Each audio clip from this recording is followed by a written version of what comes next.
Well, it's not often that I take my computer out of its rack, let alone shut it down.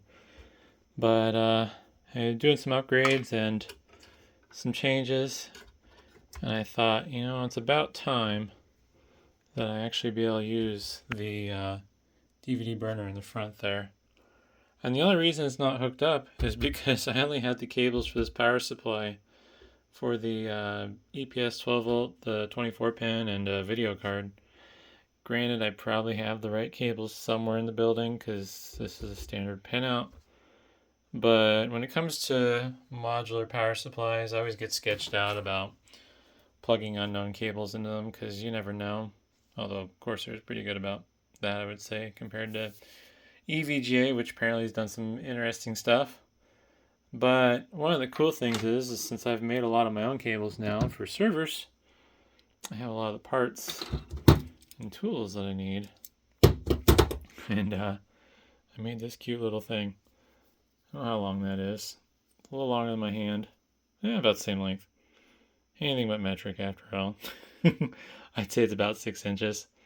Plus I use my cable labeler. Labeled it, Corsair Type 4.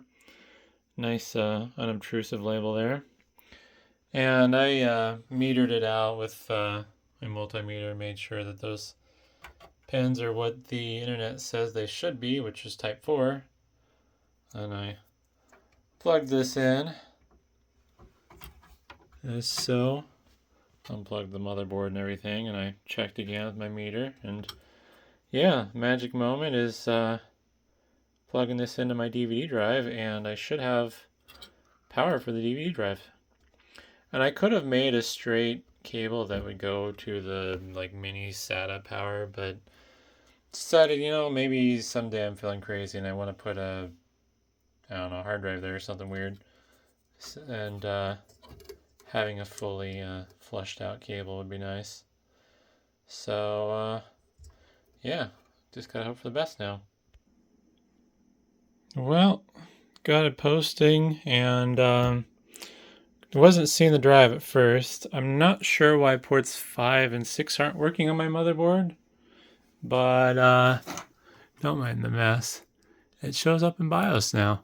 So, be pretty exciting to be able to use that DVD burner because I was having to plug in USB drives if I needed to read or burn a disk. And I believe I tested it before I put it in this PC, otherwise I have more where that came from.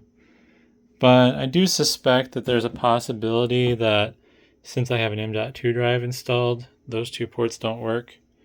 But I guess it doesn't really matter at this point because I got what I needed, and it's just a matter of putting everything back together and getting going again. But yeah, pretty exciting little project there. Simple enough cable to make on your own if you have spare parts. It's just this is a SATA cable I cut off a different power supply, and that 6-pin was a PCI Express 6-pin power. So, pretty fun. Thanks for watching.